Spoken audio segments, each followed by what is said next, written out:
Я вообще-то учился в Китае.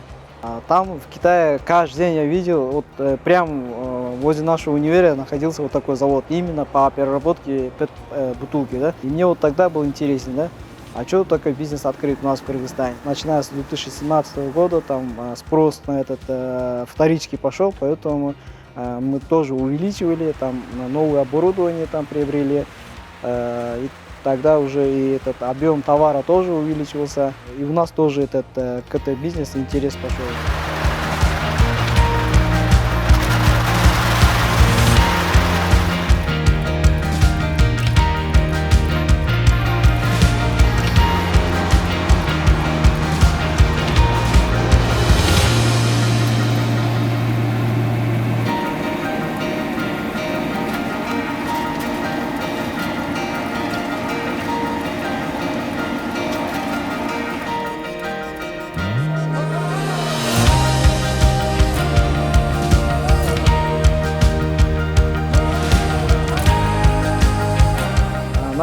Наш процесс увеличивал с этим оборудованием, да.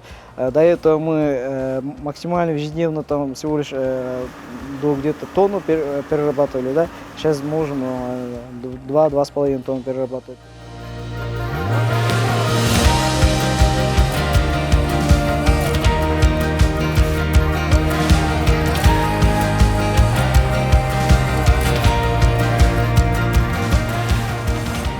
Конечном итоге товар этот называется PET Flex или PET хлопья.